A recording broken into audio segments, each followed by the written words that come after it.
Hey everybody, this is Richie Allen, and you are watching the Make Peace with War podcast. We fight battles every day: sickness, disease, discouragement, depression, anxiety, financial issues, devastating events, deep losses. The state of our external and internal worlds and the state of the church can leave us with physical, mental, and spiritual wounds from the battle. The goal of Make Peace with War is to walk through these battles together and draw strength and encouragement from each other, to master a mindset of peace in the middle of warfare, internal peace in external chaos. Listen, I don't have all the answers, but I know this: we find the answers when we search for them. So let's discover together how to fight our battles not just with peace, but from peace, from a peaceful place that is deeply anchored and isn't shaken in storms. Make Peace with War is a journey into living by, through, and in the Spirit, with deep discussion and practical insights into becoming peaceful warriors. Welcome to Make Peace with War. Hey guys, so I am, this is our second episode of Make Peace with War.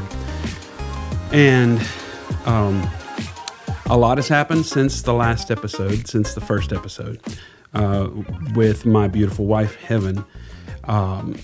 Since then, Hevyn passed away. She passed away on October 22nd of 2022. And that was not how we had expected or hoped it to go, but that's the way that, that's how she was healed. And so this episode is going to be a little bit different because I want to continue to have conversation about the process. And hopefully in the process of me processing what I'm going through and our family is going through, there can be nuggets of gold and we can find the treasure in the process. And hopefully it can be a blessing to you. My guest today is somebody that has been by my side for, how long has it been? About 10 years. 10 years, yeah. 10, somewhere in that. The twins were little. Yep, you're I right. can remember you bringing the twins in carriers. In carriers, right in that room over there. Yeah. Yep. And so Jackie's been with me for 10 years. We've been walking this road for 10 years, and she's been my counselor, and she's become my family. And is that okay for me to say? Okay, all right. She's become my family, and so there's nobody that I would rather have talk about this with me than her. And so there'll be a lot of back and forth communication. But anyway, this is Jacque Truitt, and we're at her house, and she just set up Christmas for 2022. And so this is where we're shooting right here in her foyer. And so we're just going to get started. We're going to just start talking, and we're just going to see where we go with this, learning from loss, and see what happens. Jacque, thanks for being a part of this, and I'm not gonna forget you guys. She and I are just gonna talk. Okay? We're just gonna talk, and we're gonna have a good time talking. So, Rich, you know I considered it a privilege when you asked me. Well, and I love Hevyn like a daughter. Like, yeah. I love you like a son. Yep. And therapy ended a long time ago when we became friends. Yeah, it did. So, yeah. It did. And so, So when I drove up, I haven't been here in probably 5 years at your place, which is where you normally have had your clients. And when I drove up, all kinds of feelings just hit me because I remember walking down this front sidewalk with the girls in their carriers with Hevyn to have couples counseling, because that was that time of there was some postpartum stuff, and then there was the juggling twins, and life and family. Juggling twins. And, yeah. And it was just, it felt weird. It felt good, and also I almost cried, and it was just the memories that come back with that. So that's what I was feeling whenever I walked here.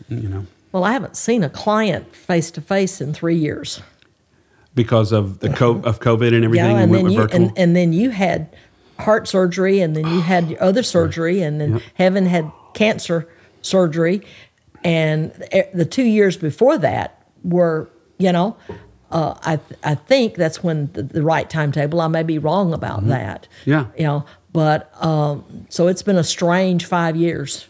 We've been in touch with each other. We've talked on the phone and FaceTime a lot. Yeah. But as far as you coming here physically, you haven't been. That's true. Yeah. So how are you doing? Talk to me. Just talk to me about how you're doing. I'm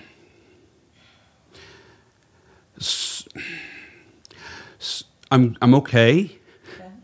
I'm okay at times, and times I'm not. And the issue,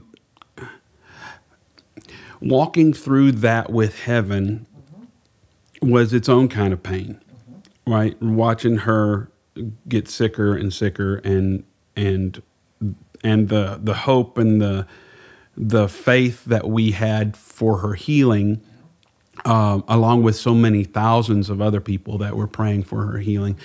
And then to see that kind of, not the hope not die, but the hope it changed. It changed.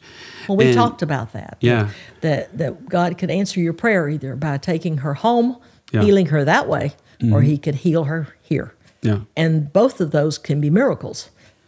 Because as I sat in her celebration service and watched the celebration of her life and her story and the praise and the worship that was happening, and as I listened to people talk, her life was a miracle. It was. And the fact that you could celebrate her life like that was a miracle. We grieve as Christians in a way that no one else understands. Yeah. I mean, how do you celebrate? Yeah. Well, we celebrate because we know where she is. Yeah. And we know that she's not hurting anymore, and that God could use either one of those things. And he is. Yeah. And what's interesting, just a side note about the celebration of life service, I don't really even like to use the word funeral, because it really just... Well, that's why I didn't. Yeah, it's exactly. Because it felt more... It did feel more like a celebration. Yes. And the people that came and were in the room, literally so many of them have texted me or direct messaged me or called me and just said, I'm not going to be the same. This was a complete shift in the way that I view death, and the way that I view and all that of that was the witness. Yes. Was that death is not hopeless. Yeah. Death is not the end. And the other thing is, I remember, and I can't remember the guy's name that did this sermon. Randy Caldwell. Randy Caldwell. Yeah. The comment he made about, we want to blame God, but God didn't do this. Adam did. I will never forget him making that statement. Yeah. Because we live in a broken and fallen world that has disease in it. Yeah. And it never was God's plan. No. But, and that's what I've had to tell my kids too. That's, because they've asked. So 3 things have happened in 3 weeks in a row. So my wife died on the 22nd. The night before her funeral on the 29th, my stepfather was in town with my mom to come to the funeral, and he passed away in the hotel room. And that was my kid's only grandfather.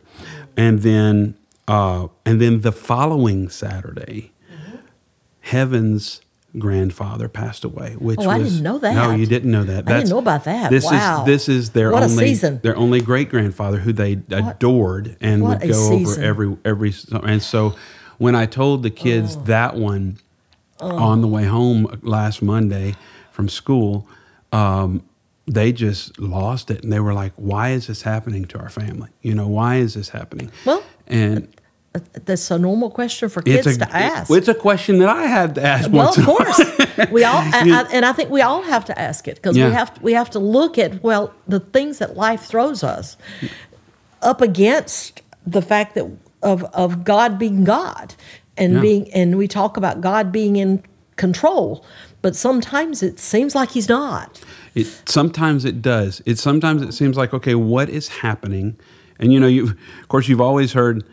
I've always heard deaths come in threes. It's some weird thing, right? But I wasn't thinking it was going to come in our family. I thought it was going to be like in a Your familiar circle. Yeah. But man, literally 3 weeks in a row, boom, boom, boom. Wow. Every Saturday it happened, and then I got a call yesterday that my cousin's husband passed away unexpectedly Saturday, and so that's 4 in 4 weeks.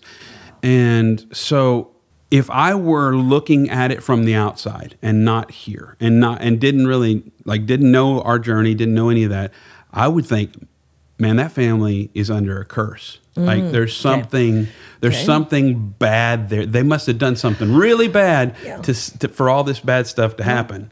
And some of that theology is taught. It is taught. And it's not biblical. No, it's not. I'm grateful it's not biblical, because that was the kind of stuff that I would hear kind of growing up sometimes.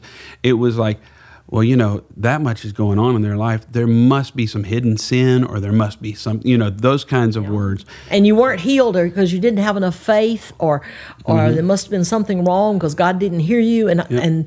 And that's not biblical. Well, see, and here's the thing about that is, for me, I know that it is not biblical, but there's still a part of me inside that goes, maybe it was. Maybe there is there some truth in that, because of look at all that's going on. And then there's a little bit of fear. There's a little bit of fear of, is it going to keep going? You know what I mean? And I'm not, that is not a lack of trust necessarily on my part, but it's just this, I don't think it's a lack of trust. There's just this thought, like, when is this going to end? Because I know that's what the kids were saying. Like, why does this keep happening to our family? And it's a weird place to be in.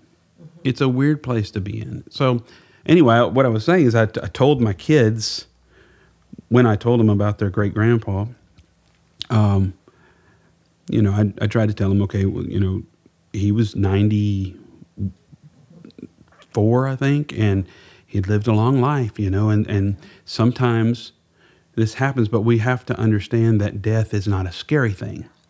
And it's simply a veil that they just pull over to the side, and they walk on through. They just keep walking, and we just can't see past the veil. But when they do that, they can. And it's not scary. It's beautiful for them. And so, and while I'm telling them, I'm telling myself that. Of course you are. Of course you are. That's one of the beautiful things about teaching children. It reminds us, and we make it simple enough. Sometimes we make it so complicated that when we have to tell children about it, we have to simplify it. And, we understand as children. Yeah. God allows us to understand as children. Yeah. Theologians make it way too complicated.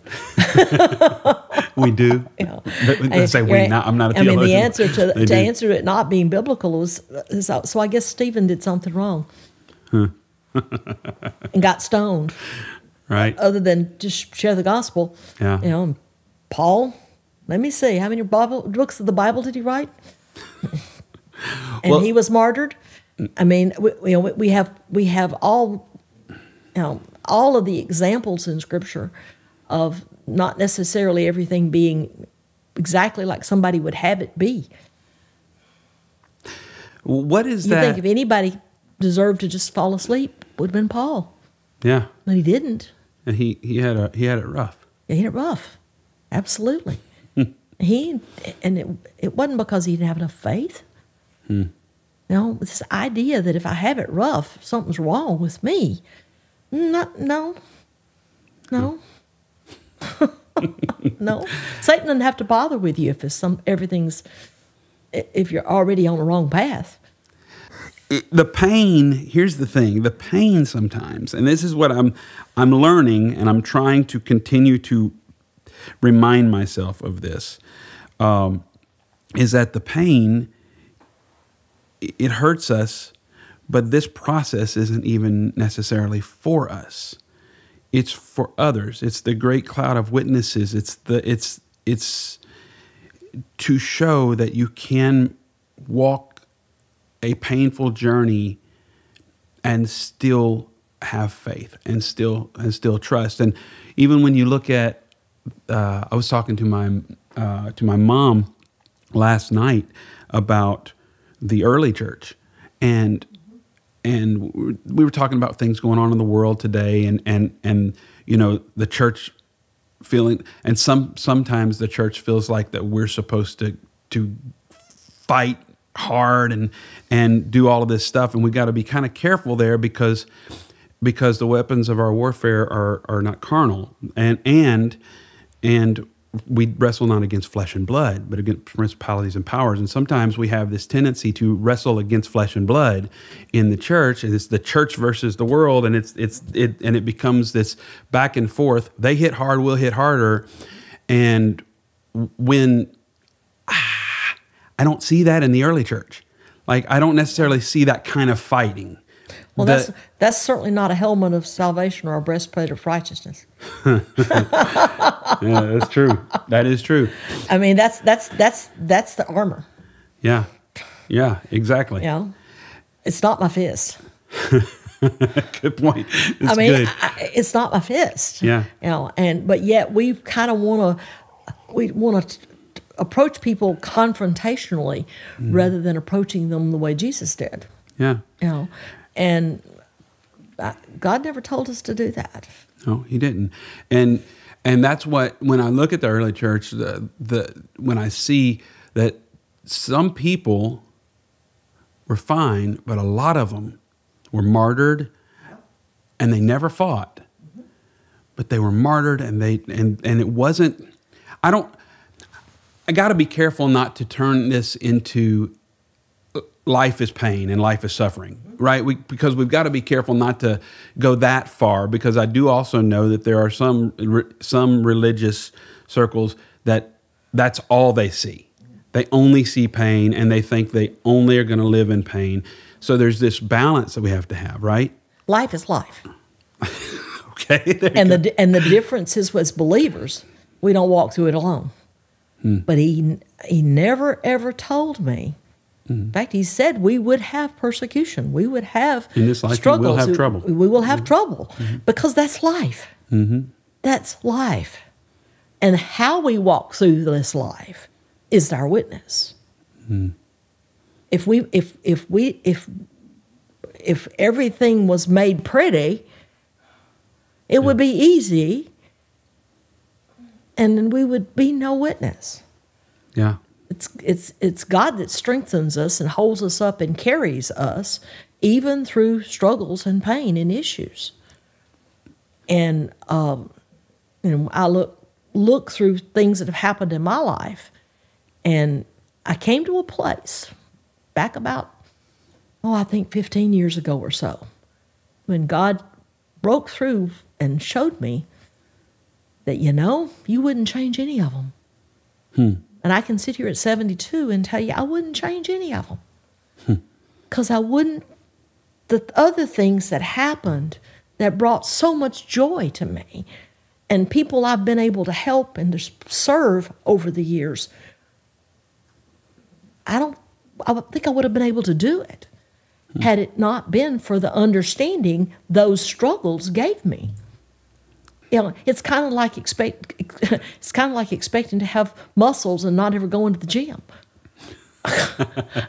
You cannot understand God's sustenance if you're not hungry. That's good. And you're not needy, and you're not struggling, and I think God grieves over that. And He promises He'll come again, and there'll be a new heaven and a new earth, and I can't wait to see what that's going to be all about.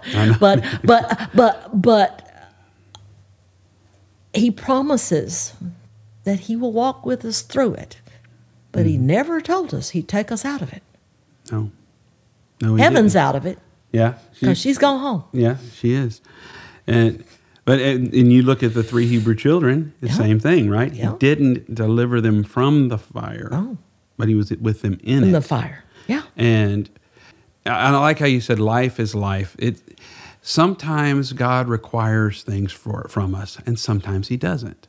And I think about Abraham and Isaac, and this expectation that I have got to sacrifice my son, right? And he goes all the way up the mountain with the understanding that he's going to have to sacrifice his son. And at the very last second, it wasn't required of him. It was needed for him for the Lord to know that he would, right? But it was not required of him. But on the other hand, when you look at Jesus is in the garden, and he says, if it be possible, let this cup pass from me. But it was required of him. So sometimes it's required, sometimes it's not. And we don't necessarily get to choose that, but we have to be willing to walk it as Christians, as people, as children of God. We have to be willing to walk it. And God could have rescued Stephen, but he didn't. Yeah. He sure could have, but he didn't. But he didn't. And we have to be willing to accept that God understood why he didn't, and the impact it would have that he didn't. And when Stephen got to heaven, he understood it too. And he probably understood it standing there. Yeah. In all the power of God while he was being stoned. Yeah. But we want to look at it and somehow put God in a bad place where he doesn't belong. Yeah. And don't we in the process sometimes we glorify ourselves in the process, and we think, okay, in general, humanity is so self-centric and self-centered that we view everything through the lens of how it affects me. And God sees it in a much bigger picture. And this is something Hevyn and I talked about, is what we go through isn't always about us. It's about the bigger picture. And Hevyn's life there were moments of joy and there were moments of misery, and a lot of misery in the last 4 years. It was so difficult. And you look at that and you go, well, didn't she deserve better? But it's not. It wasn't about her. It wasn't about us. Don't we deserve better? No, we don't deserve anything, first of all, right? Yeah. We don't deserve anything. We only what we have is a gift. Whatever we're given is a gift. And how do we know that what we went through wasn't the better? we make an assumption that it's not. And how do you know that if you didn't go through all of that you would be sitting here right now better than you were if you hadn't? Now, granted, Hevyn would still be here, but would she come back? No. And we look at it through eyes that are so conditioned by the world that we can't even begin to comprehend it the way God comprehends it. Now, we were chatting before we started about, we got off on the subject of Star Trek. Okay, Star Trek, just side note, Star Trek has always been one of me and Hevyn's favorite shows, and not the original series. The original series was terrible. I mean, it was just terrible. The Next Generation, because Hevyn always thought Jean-Luc Picard was handsome. And so I let her have that. Okay, I let her have Let her have it. But she was like, he's an old man, but he's a sexy old man. Yeah. and what got this started was we have a Bichon, and Richie asked me what his name was, and I said, well, his name is Jean-Luc. And he said, as in Picard? I said, yes, his registered name is Jackie's Jean-Luc Picard. So then we got started talking about what our favorite Star Trek was, and he mentioned Generations, and I said to him that Deep Space Nine is my favorite, and because the first episode is a two-parter, and is the best depiction of trauma that I've yet today ever seen. And this is what I want you to tell this story. Okay. Deep Space Nine, side note, this is geek talk, but Deep Space Nine really was our favorite, even ahead of Next Generation, because it told stories, and it allowed the characters to be developed over the whole series, and it was just so rich. But all right, so the first episode. Now, tell us about this trauma. And I'm sitting response. here laughing because I'm thinking, here are these people going, how did they take a leap from that to that? We're going to get there. I promise. We're getting there. The commander of the space station is in this situation where he goes into this black hole, and there are these beings in there that are talking to him, trying to understand him, and they're filtering. He's got all of these images that are flashing on the screen of his life, and he's trying to explain to these beings linear time. And that time starts in one place, and it keeps going, and we're clicking off minutes and seconds and days and years and so forth, and they keep looking through his memory, and then one of them says to him, "Then if time is linear, why do you exist here?" And he shows him a picture of him standing. He has been in this experience in the past in a war between spaceships, and he's on this ship, and they're about to explode, and he goes to get his wife, and she is down in this hole that he cannot get to her, and there's no way he can save her, and she's screaming at him to leave. To leave, and then I think if I remember, she loses consciousness. Yeah, but he has to leave her in that fiery hole. Yeah, and he's standing there looking in that hole, and they tell him, "This is if time is linear, why do you exist here?" Because he was stuck there. Yeah, trauma. and the trauma is encoded in memory in the continuous present. And we see things through that lens. Say that again. Trauma is encoded in memory in the continuous present. It's as though we're standing, like he was, standing in that spot, and we can't move. And we keep experiencing the feelings and life through that lens. Well, a good way to explain it is somebody that's like been in combat that hears somebody steps on a twig, and they hear a gun rack and are on the ground. Yeah. Because in that moment, they're back in Vietnam, or they're back in Afghanistan, or they're back in Iraq, or they're wherever they were when that happened. Yeah. And where somebody that's been sexually abused, a touch or a word or something puts them exactly right back where they were. And now this partner they have today, their husband or their wife, is their feelings are not. It's not about them anymore. It's about what happened to them back there, and that's what the being said. Why do you exist here? The continuous present was standing there looking in that hole. Yeah. Now, because he wasn't able to get beyond that. Right. Yeah. And God's understanding of things. God walks with us through traumas and situations and trials in life, and carries us through those experiences, allows us to feel them, process them, and go through them, and then they become past tense. And we can live in the present rather than in that past tense moment that has become our continuous present. And we can walk through life free of that. So the trauma becomes the continuous present. Right. We live there and we carry that with us. Even though it is technically in our past, we carry it into our present and we live in that pain.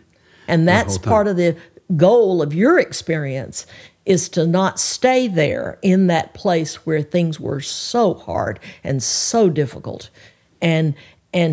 but you don't stuff it and pretend.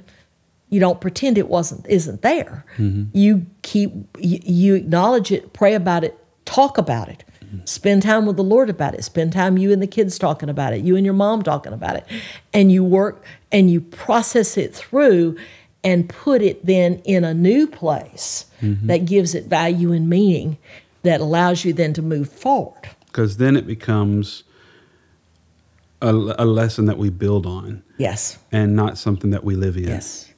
We were talking, I mentioned to you earlier about the kids and going through Hevyn's clothes and her things. Yeah. And I told you, don't wait too long to do that. And the way you want to think about that is, what would she want you to do? And if somebody came to your door and they needed a jacket, would she go get them a jacket? Yeah, she would go get them a jacket. And what you want to say to the kids is, Mom would not want this to just sit here and gather dust. Mom would want somebody to use it. Yeah. And to pick out some things that are special to the kids and allow them to have some special things, like maybe some dresses that the girls might not even be able to wear till they get older. Yeah. And some T-shirts or some things that Rafe can wear. And then help them think about who would like to have this, who does this look like? Have them think about then who would mom give these to? Yeah. And that allows you to process through those feelings, and then get taking care of those things that you don't want to just sit there. It becomes not traumatic. Yeah. We're seeing you put them in a bag and take them to Goodwill even. Yeah. And you may do that with some of them, right? But they need to have something that says this. This purpose. This is purposeful, and we're moving past it, and that's the way we have to look at traumas and issues and things that happen in our lives. That especially as believers, God takes them and makes them have purpose. He doesn't waste anything. He doesn't. He doesn't waste anything. Even if Satan's thrown us a bunch of lemons, God takes it, and this is a cliche, I know, and makes lemonade out of them. Yeah. He does something with it. Yeah. But we have to hand it to him and let him. He does things All with things it. Work together for good. For good. That love to them who love God, to them who are called according to his purpose. Now that's a word right there. Purpose. His purpose. Yes. His purpose, which is bigger than our lives. That purpose is bigger than me. Yeah. It's not to my purpose. Right. He never said that. Nope. Them who are called according to my purpose. No, it says to his purpose, which is so much larger than we are. That's right. And if we can understand that, then we understand that what he is doing and what he is allowing is working together for good. To them who love God. Not just to me who loves God, but to them. All things work together for good to them who love God. So it's the bigger picture. It's always the bigger picture. Absolutely. And it's not about us in the process. It's not about me. Hey guys, I want to take just a moment and tell you about a company that is doing something really, really unique in the space of marketing for churches. Zion Multimedia, owned by my friend Kyle Ewald, is making a massive shift to church marketing. They're really kind of reinventing the idea of marketing for churches.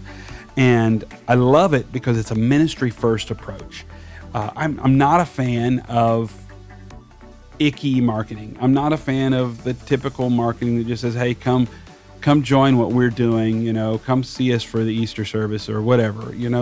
I'm not a big fan of just that kind of icky marketing. It's hard for me even to market a lot of my stuff because I just don't like that kind of marketing. And so what's so cool about this ministry first approach is it connects you deeply with the people that you are reaching out to almost immediately in the process.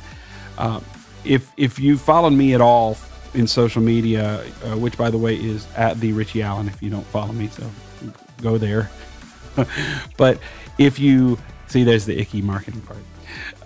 But if you've followed me at all, you know that I'm a big believer in deep discipleship.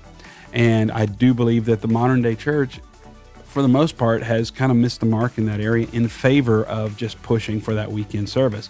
And what you have to have for deep discipleship, first, you have to have deep connection. And what's so cool about what Zion is doing is that they are connecting you on a deep, deep level early in the process, one-to-one with the people that you're reaching out to. And what this will do is when they do decide to come to church, they're already connected. It's all like they already feel like family before they ever walk in the door. They already feel like they know somebody before they ever walk in the door. And that is going to get them, not only if they come, they're going to stay. And Zion has done such a great job that they have proven this is working. And there's a much greater result when you do it this way, this ministry first approach. I think if you're a pastor or a church leader of any kind in communications or connections or anything like that, you need to reach out to them. And the best way to reach out to Kyle and his team is go to ziondoesitbetter.com/Richie. ziondoesitbetter.com/Richie. And they can get you set up. What's also cool right now is that they do a whole lot of other stuff. They do video production, they do websites, they do all kinds of stuff that you guys would find useful. Right now, they're actually doing like 50% off on a website, which is just great. But don't sleep on this. This is something that you really want to get involved in, and it's a massive blessing for just a little bit of investment. So go check it out, ziondoesitbetter.com/Richie. And you said something about the past, and I want to jump back on that a little bit because that's allowing the past to become the continuous present. That's something. There's a scripture that's always intrigued me. It says, for neither death nor life, nor angels, nor principalities, nor powers, nor things present, nor things to come, neither height nor depth, nor any other creature shall be able to separate me from the love of God, which is in Christ Jesus our Lord. There's one thing it left out. What? The past. It said, nor things present, nor things to come. But it never said, nor things that were. Wow. I had never noticed that. This is so interesting to me. There's only one thing that can separate us from the love of God, and it's here. In our head. It's what we thought of, the shame that we took. That's powerful. From the past. That's powerful. The pain that we have in the past. That's the only thing that separates us from God.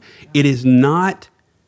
Does that make sense to you? When you read that scripture, you see it now. Now let's go to be ye therefore transformed by the renewing of your mind, so that you may know the good and acceptable and perfect will of God. Yes. Isn't the Bible interesting? It is. I mean, wow. Because God is in the process of redeeming all of that. And I had a seminary professor redeeming, yes. Talked about, we have all these fancy words that talk about God being omnipresent and omniscient and all of those things. He said, throw all that away. Mm-hmm. God is creator and redeemer. Those are action words. They're not stagnant. Those are the two things. That's what that God is creator and redeemer. He creates, and then he redeems what we broke. What we broke. Mm-hmm. He is always in the process of creating and redeeming. And I will never forget him saying that. You told me that years ago, and I've never forgotten it. Because it just changes the way you look at things. And because I'm looking, is God creating something new here, or is he redeeming something that was broken? And either one, I don't want to get in his way. Nope. I don't want to get in his way. And redemption, boy, that's a whole thing. There's this concept, and we talked a little bit about it before we started. This Japanese pottery making. I was thinking about that just then. Yeah, it's called Kinsugi. It's K-I-N-T-S-U-G-I, Kinsugi, and it is the process of taking broken pieces of pottery, and what they do is the Japanese, they will take these broken pieces of pottery and they will mix glue with gold dust, and turn it into this beautiful gold thing. And they will put that pottery back together with this glue. And when it dries, there's gold all throughout every one of the cracks. And it's unique and beautiful. And it's, for example, if you took a mass-produced piece of pottery and you throw it down and break it, and you take another mass-produced piece of pottery, same piece of pottery, and you throw it down and break it, they're going to break differently. And if you use the Kinsugi method or whatever, when you put it back together, it's got this beautiful gold, and it looks different now than this one. You can't make them the same. They're not going to be the same anymore. They're going to be completely different, and they're going to both be beautiful. And it's another level of beauty when you see the gold that's just going through the pottery. And it turns something that was mundane and normal into something that's beautiful and unique. And it is the pain that we go through and the story that our lives tell that turns a mundane existence into something that's beautiful and unique and worthy to be loved. And Scripture talks about the refiner's fire. Refiner's fire. Yeah. Yeah. And if we fight that, now it doesn't always feel good, but but if we don't stay asking, okay, God, it's perfectly okay to say, okay, God, I don't like this. Yeah. I don't understand this. I'm confused by this. But quickly move to, okay, help me understand and show me, and hold on to me while I go through it, and cry out to God in the midst of it. Yeah. But you end up going through it remade. And of benefit to somebody. Yes. Because then that somebody else that's going through it's got somebody to go through it with them. Just like there were things I had somebody go through with me, and you've had somebody go through with you. Yeah. And think about a baby learning to walk. What if they fell down and you said, that's just too hard for you to do. I'll carry you everywhere. Yeah. If baby falls down and cries, and you won't ever let that child try again to walk, what's going to happen? It's going to be an invalid. Mm-hmm. We would be invalids if God did not let us struggle with life. There's such a great analogy. I cannot remember which book I read it in, but this little girl is walking by, and she sees a cocoon, and she sees the butterfly starting to try to get out of the cocoon, and she thinks, okay, I'm going to go and I'm going to help. I think it was Parker Palmer wrote this book, and he said, I'm going to help. And she opens the cocoon to help it, and the butterfly dies. Because it's too soon. And what happens is we have a tendency sometimes to try to rush healing, or to try to rush these things when the Holy Spirit is trying to do a work in our lives. And we try to rush it. And when we do, we spiritually abort the process. We spiritually abort what God's trying to do. And it is that pain and the struggle of trying to get out of the cocoon that grows us. But it is only that. And if we don't accept the struggle and the pain and the growth, if we don't accept the struggle and the pain, and we don't own it, then we don't grow. And we lose our purpose. Well, and interestingly enough, back to your situation, it would be really, really easy for you to avoid walking with this, through this, being real with people. Yeah. It'd be a lot easier for you to just not talk about it, distract yourself, do something different, and not walk through this as real as you're walking through it. Yeah. There are days, I'm sure, that you'd like to just avoid it all. Yesterday. Okay, and then there are and when you and what I would say to you when you're in those days is, let yourself do that for a day. Yeah. But don't stay there. That's the trick right there. And the same thing with your kids. They're going to have days when it's going to be hard for you to just let them hurt. Yeah. Hold them, hug them, and say, I understand. this is hard. Yeah. And let them feel it and be there for them. And oftentimes, kids grow up traumatized more than they should be by events like this because parents don't talk to them. They just tell them, oh, it'll be better and it's okay, just and they just slough it aside and don't feel it with them. Yeah. They'll try to cover their own feelings. And I can't cry in front of my kids. And my answer to people is, yeah, you can, and you need to, and you should, and you need to. You should. Yeah. They need to understand it's okay to cry. They need to understand it's okay. It's okay to be mad. Then work your way through it and get where you're on the other side of that. Well, you told me that. Yeah. You told me that a few Yeah. weeks ago, either right before or right after Hevyn passed away. You said when you sit down and you talk to your kids, you need to let them know you're going to probably see Daddy cry, and that's okay. Daddy's going to cry because it takes. How did you put it? You said something about love. You can't have love without tears. Or I don't remember exactly how you said it, but it was really good and freeing for me because there's this tendency to be stoic. To be stoic, right? And I think Yeah.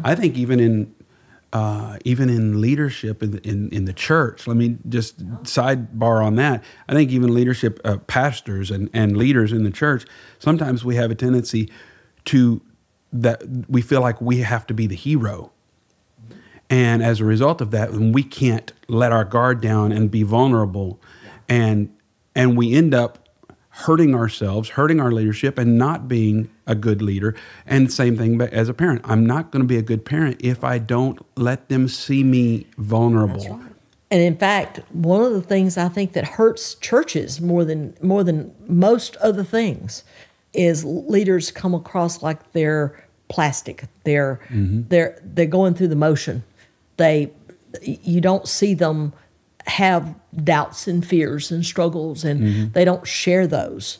And I'm grateful that my pastor's not like that. Yeah. But I have been in situations where that was true, and you could see that they were just covering it up. Yeah. And if you don't cry in front of the kids and you don't tell them they can cry, then they'll start sucking up their tears because they don't want to make Daddy cry. Yeah. And they don't want to. So you have to not only you cry in front of them, but you also talk to them about crying and that it's okay to cry and it's okay for them to cry.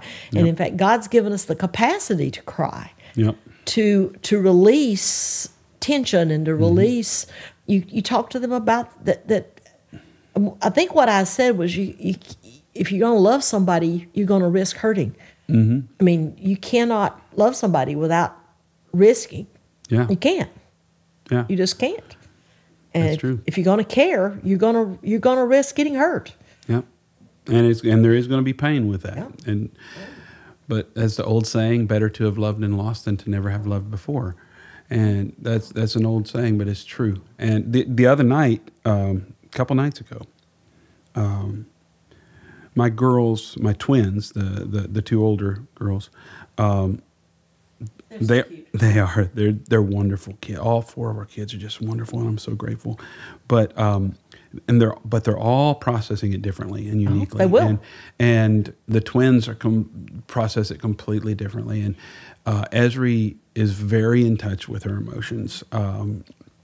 Very, very in touch with her emotions. Eden is very reserved with her emotions, and Eden doesn't cry very much.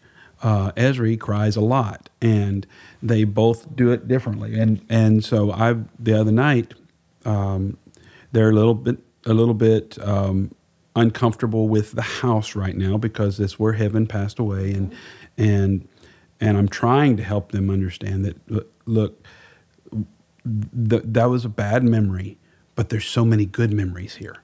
And we need to try to focus on those things. But I also, I took Esri into the bedroom and just let her cry because she was just crying. And I grabbed her and she said, I miss Mommy. And I cried. I just cried. And I said, hey, baby, I do too, And we cried for a little bit. I let her cry. I let myself cry. I talked to her and said, "There's good memories." You know, that's when I said, "There's good memories here. We can remember the good things as much as we possibly can." And I know it was a scary time and there was scary moments, but there's so many good memories. But I cried, and then Eden wanted to come in and talk, and so Esri was gone, and Eden came in, and she wasn't crying. She was wondering what was up with Eden or with Esri, and I just talked to her and I said, "Hey, listen." She goes, she said something along the lines of, "I don't cry. You know, I don't cry very much, Dad." And I said, "You don't have to cry. No. You don't have to process it like your sister. That's right. You can do it different." I said, "But if you ever need to cry, it's okay to do that. It's okay." My experience with clients is oftentimes people think, well, after a year of things are, you get through all the first of everything gets much, much better. And my experience with clients is no, it takes about 18 months to 2 years. Mm-hmm. There's that second year has its own sense of there isn't any more first. I've got to go to it's almost like other people have moved on and I can't. There's does nobody care anymore that my mom's gone? There's all kinds of things because other people move on faster than you guys will. And but psychologically and emotionally it takes about 18 months to 2 years. And you begin to feel that difference. Mm-hmm. And it's truly, I think it's a makeup.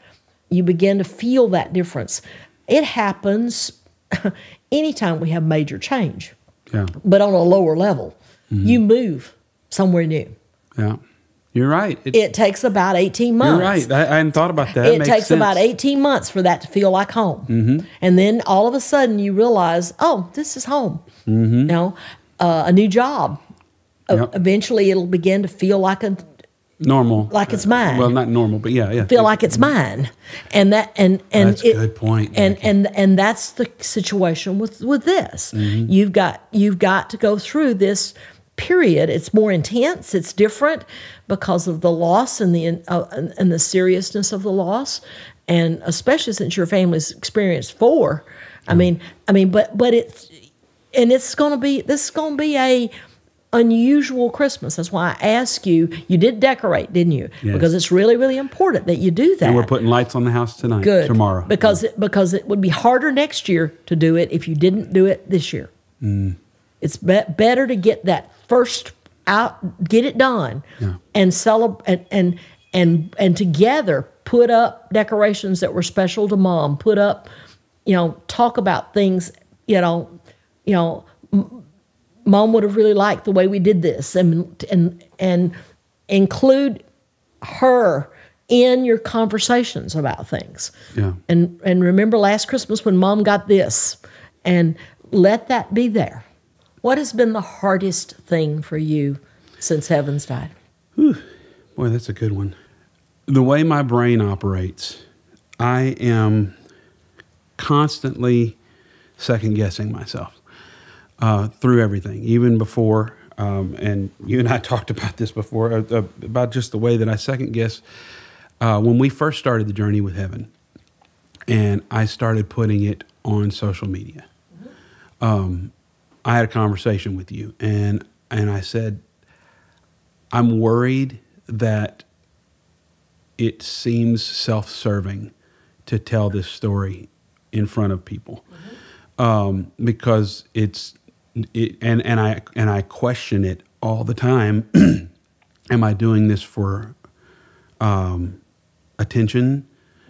Am I doing this for ulterior motives, or am I, whatever? And you said you do whatever you have to do to get through it, and I realized, well, that's kind of what we were doing. This is how we chose to get through this, because I think and I pray and I hope that this is always the case. I feel like we are anointed to minister, and Hevyn and I have always been anointed. We have an anointing in ministry, and this was just an extension of that. And That was what I was going to say.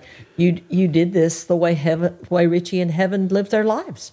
Yeah. You live your life with people. Yeah. You live your life in front of people. You've always done that. Well, and I think the hardest part of this is I have questioned myself all the time about,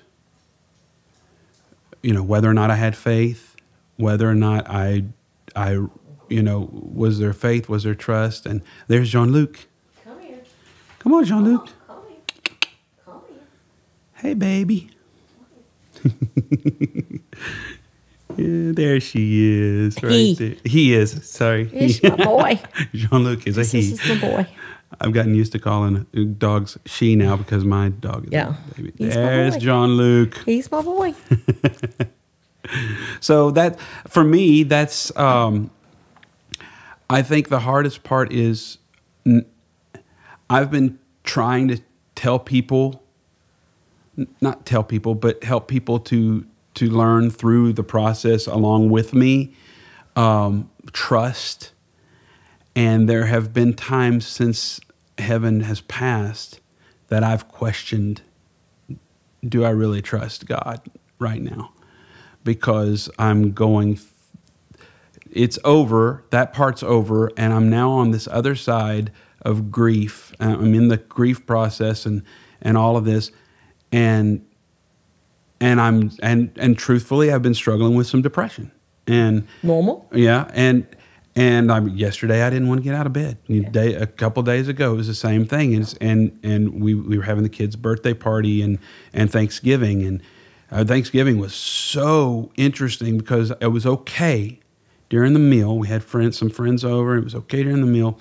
It was in the afternoon when I went to get leftovers, and I grabbed the dressing, and I started to get leftovers, and it hit me, this isn't her dressing.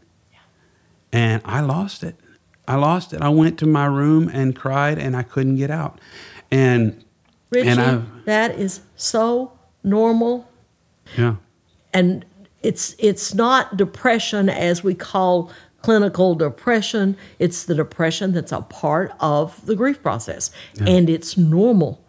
And if you didn't feel that, I would say you were stuck and you were in denial. Yeah. Because it's going to be there. Yeah. So, and what happened was realizing it wasn't her dressing was a trigger that reminded you of what I lost. What I lost. Yeah. And you could go get her recipe. You could make it. Yeah. But it wouldn't be her dressing. Oh.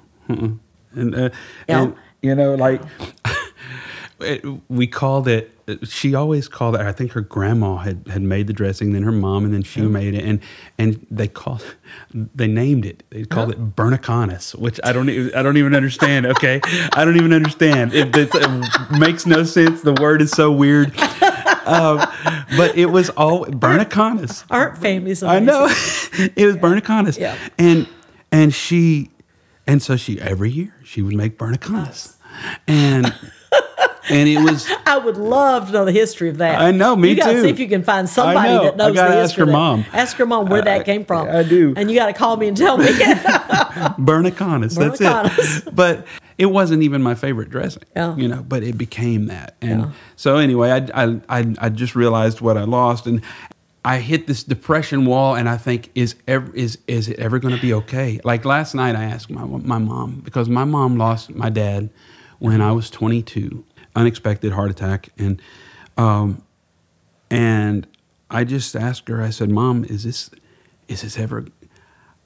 I know the answer, but I'm in the middle of it, and it makes it more. It's more real than knowledge, right? And I said, "Is this ever going to feel better?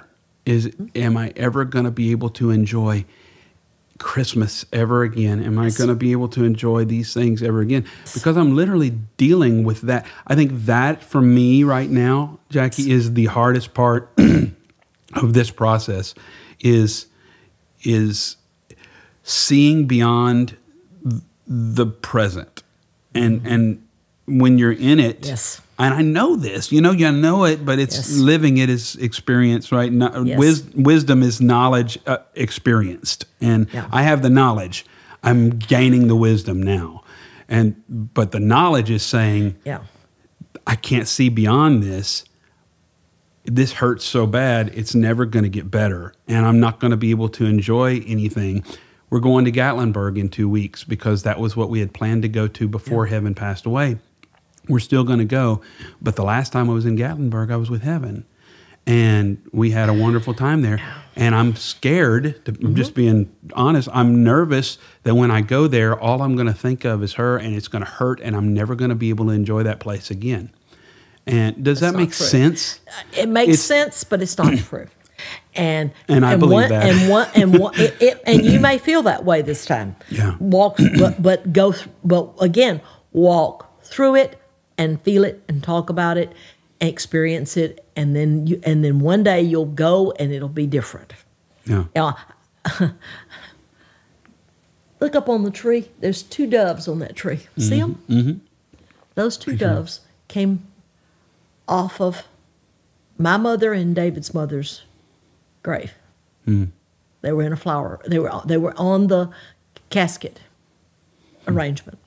And I've had people say to me, "Isn't that morbid?" And I went, "Heavens, no.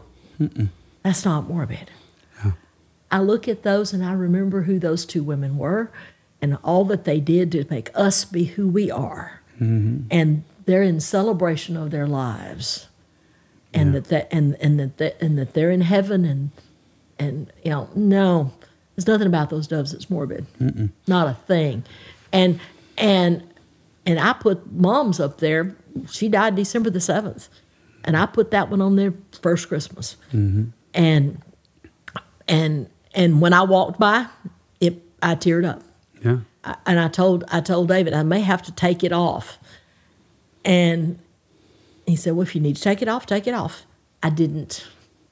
Mm-hmm. I moved it down a little lower, and I'd walk by it and touch it, and tear up a little bit, and then go on and do my thing. Yeah.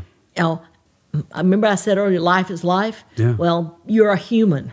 Yeah. That has emotions, that has a brain, that has a limbic system, that has you have memories, you have feelings that are attached to those memories.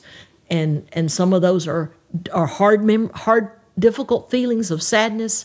Some of them are feelings of joy, and you cannot squish the sad ones without squishing the joy. You got to feel it, and know that God created you to feel it. Jesus felt it. Yeah. What do you think he felt when he walked out and told the disciples, "Couldn't you pray with me for 1 hour?" Yeah. He was so disappointed in them. Yeah. His companions, and couldn't you pray with me for 1 hour? He knew why they were he was God. He understood, but he was fully God and fully man, and he felt those feelings. Yeah.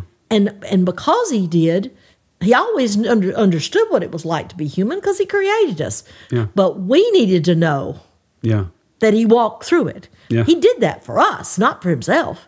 Yeah, God didn't understand being human any more after he was than he did before. Yeah.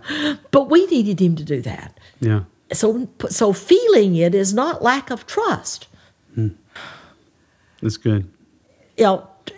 Trust is actually knowing I can let myself feel it, and it won't destroy me.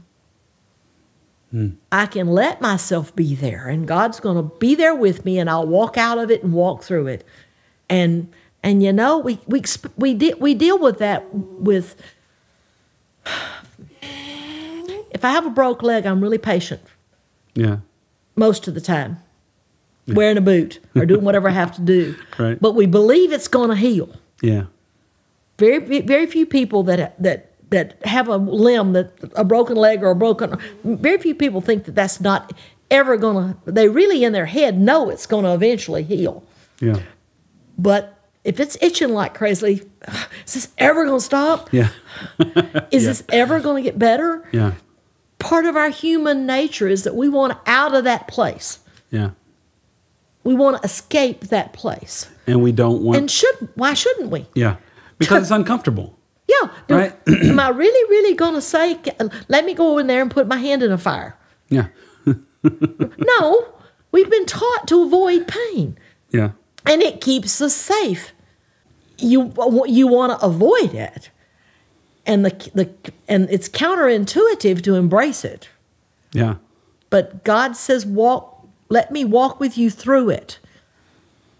And embrace it for a moment, for a time, and then back off and go do something to distract yourself. You don't have to sit there in it all the time. Yeah. But don't avoid it when you get the wave. Yeah. The wave will come in. It'll go back out. Mm-hmm. Just let it. That's good. Kind of going back to that Kinsugi stuff, if we try to get rid of the broken pieces and throw away the broken pieces, or we throw it away and we try to make it new again and do something different or try to recreate something, we lose the beauty that's found in the brokenness. Then what do we do with the gold? Good point. Just let it sit there as a glob. Exactly. It gives the goal purpose. It does. And that's where the scripture says, in my weakness, he is made strong. Yes. It is my weakness, my brokenness. It is the very fact that I am broken that makes him Lord. We On our best day, we're all broken somewhere. Yes. None of us have ever got it all together. None of us are, he says to be perfect, but he's saying be complete in me. Yes. Not perfect in the sense that we have no flaws. No. There's the concept of and I don't know if we've talked about this before, but the idea that we're technically birthless, right? From the foundations of the world, he knew us, right? And so when we are born and we're brought into this timeline of finite time, we're separated from God because the Bible says we're born in sin and shapen in iniquity. So we're one with God before, and then we're born into this world and we're separated from God, and we spend the rest of our lives, we're incomplete, and we're spending the rest of our lives trying to get back to that unity and that oneness with God again, and that completeness, right? And that fully formed completeness.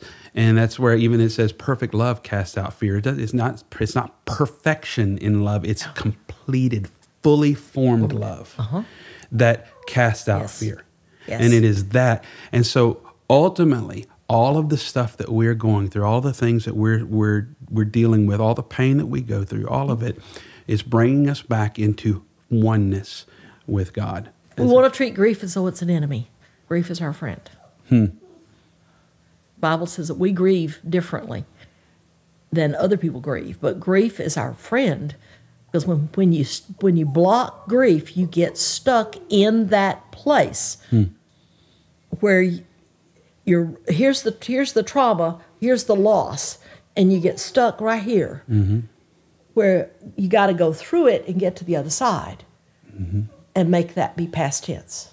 Yes. And you bring to the other side all you learn in the process of going through the trauma.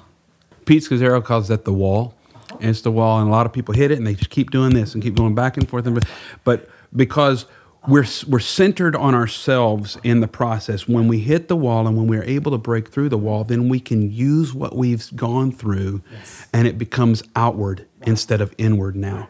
Becomes outward. You can't go over it. You can't go under it. You can't go around it. You've got to go through it. You've got to go through it. And you don't go through it alone. You go through it with the Lord. You go through it with friends. You go through it with family. You go through. You cannot shut yourself off and think, I got to hang on to this, and I've got to survive this, or I've got to show everybody how much faith I have and how strong I am, and how.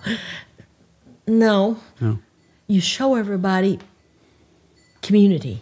Yeah. You show everybody you're walking with the Lord through it, and when I hurt, He's there. When I'm sad, He's there. When I cry, He holds me. and guides me and leads me. When I experience this, God is with me. Yeah.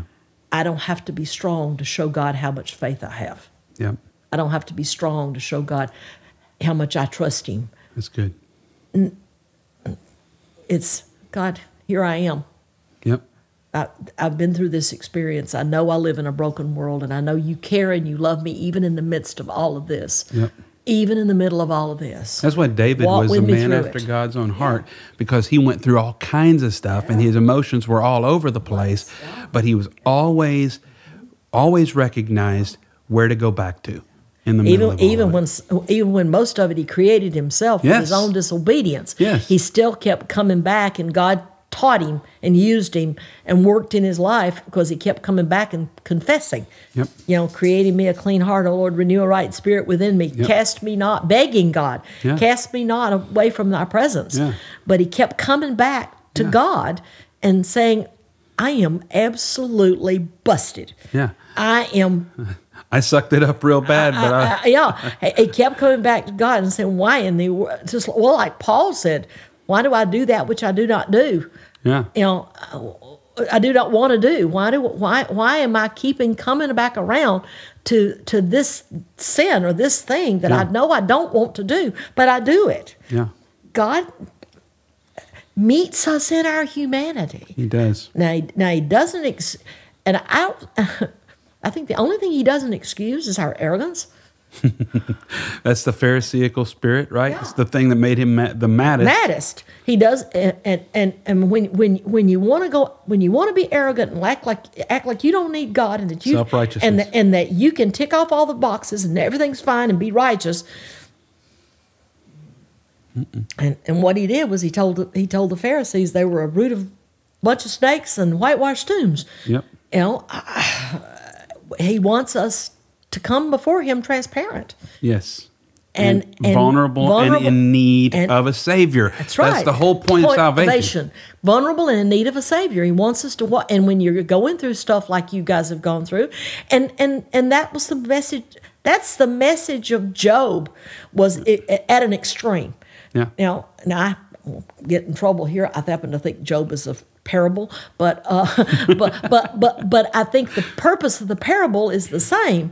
He took suffering to an extreme. Yes. He took everything that we might think about it and blew it out to the farthest end, as far as you could go with it. Yeah. He lost everything. His friends ridiculed him. He did. Mm-hmm. I mean, and Satan went to God and asked if he could. And God gave him permission. Yeah. He literally every worst case scenario possible that we could think of, Job did. Yeah. Job went through. Yeah. Except he continued to trust God in the midst of all of that. Yep. It was worst case scenario. But he stayed though you slay me, yet will I trust. Will I trust you? And and isn't it interesting, because Job said, "Though you slay me, yet will I trust you." Yeah. The trust was going from Job to God. Uh-huh.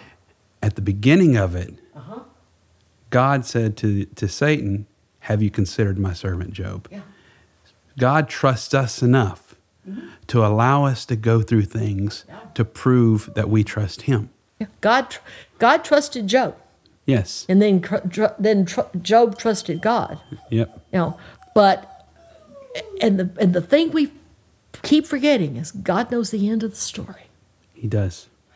God knows the end of the story. We live in linear time. Yep. God lives in eternity. Yep. But He knows the end. He sees the end from the beginning. God lives in eternity. There is no time. Mm-hmm. What this thing is we experience, he sees from a totally different perspective, and it's only a vapor when it comes to us. Yeah, it's just a tiny blip. Yeah, right? And what is it? And we want to make it, God, this isn't fair. God, this isn't really. Yeah. I don't know the whole story. I don't have a clue. We don't know.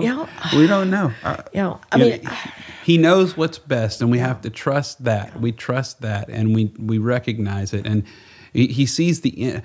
He sees the end from the beginning. Sounds interesting to me, because what he does is what we see as the end, he sees as the beginning. Yes. He's there, and it's the beginning of something. So he's seeing the end, but he's seeing it from a beginning.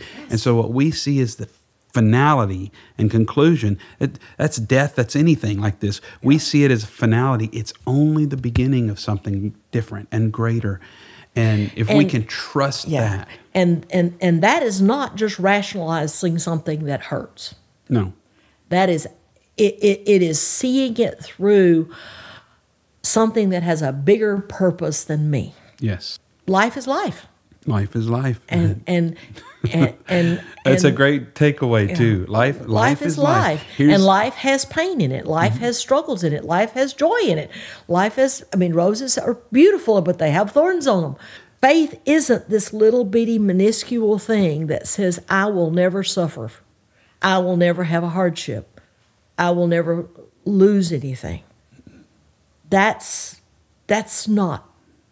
Faith is, even though I go through whatever it is, that life is life, I am going to believe that God is bigger than that, and that He knows the end of the story, and one day I'll understand it all. Yeah, we'll understand it better by and by, though. And in a blink of God's eyes, you're going to join heaven. Yeah, exactly. And it's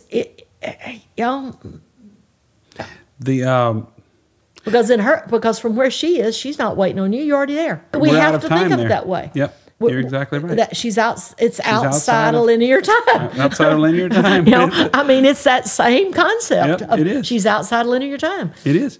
And there's, I've always looked at faith and trust as two sides of the same coin. Faith is we believe that He can. Trust is, but if He doesn't, still. Right, we still believe. That doesn't change the fact. And the name of the podcast is "Make Peace with War," and the little tagline is, "War is inevitable, but peace is optional." And so we choose. We're going to, in this life, you will have trouble, but take heart is an action on our side. We have to take heart to trust that He has overcome the world. So we're going to have trouble. War is inevitable, but peace in our lives is a choice. We have to choose. Absolutely. And that doesn't mean you're not going to have another day that you don't want to get out of the bed. No. And what you do when you do that is you say, "Okay, Lord, I don't want to get out of the bed today. I need an extra measure of your holding me," or thank you that you're a God of grace and a God of, and all of those things. And you just own it. You just keep talking. Just keep talking, and talking honestly. Prayer is not sitting there. Sometimes it's on bended knee, but not always. Sometimes it's just, I talk to God all day long about different kinds of things. You do. Sometimes if I've misplaced something in the kitchen, I'm going, "Okay, well, you know where that is. Show me." Yep. And hey, I'll talk to Him when I'm mad. Me too. I'll tell him how I feel. Sometimes I'll tell Him how I feel about Him. Me too. And it's like, this isn't fair, God. What do you think you're doing? Why would you do this? Why would you let me go through this? And He's got got shoulders big enough to handle that. But we choose. And usually what He says to me is, "I know, little girl, one of these days you'll understand." One of these days you'll understand. I get it, that understanding why I'm doing it's bigger than you are right now. For now we see through a glass darkly, but then face to face. Then we understand it, and it happens. Well, that's it. That's like a 2-year-old driving a car. 2-year-old driving a car. Yeah. What do you mean? They don't have a clue how to do that. They can't reach the pedals, and they can't reach. That's true. And sometimes that's exactly what we are. 2-year-olds trying to do life, and we don't get it. And God and we don't have the capacity at that point for God to tell us. Yeah. It's till we Yep. And then look back at it, he can show us. Yep. But till we do this and go through it, he can't show us. And Christian life is a life lived walking with God through whatever it is that life is life. And sometimes God will guide us around things, and sometimes he will let us go. He will hold our hand and walk with us through things. And we don't know which one's which by half the time. We just don't. We don't. So, it's just the way it is. It's just the way it is. Life is life. Life is life. That's a good takeaway. Okay. Well, thank you, Jackie. Hey, thank you. This has been a great conversation. You and I can sit down and talk for an hour. I know. I'm going to edit. I'm going to have to edit some of this out because we could have gone for another hour. But this has been great. And thank you for taking time today. Well, thank you for asking me. Thank you. All right. All right, guys. Thanks for watching, and we'll talk to you later. Thanks for watching Make Peace with War. If you liked this episode, I'd really appreciate it if you'd like it, share it, and hit the subscribe button. You can check out our website at makepeacewithwar.com, where you'll find out more about MPW, outtakes and resources from the show notes, links to my YouTube and IG channels, and more. Join us for upcoming episodes as we continue to learn how to become peaceful warriors. God bless.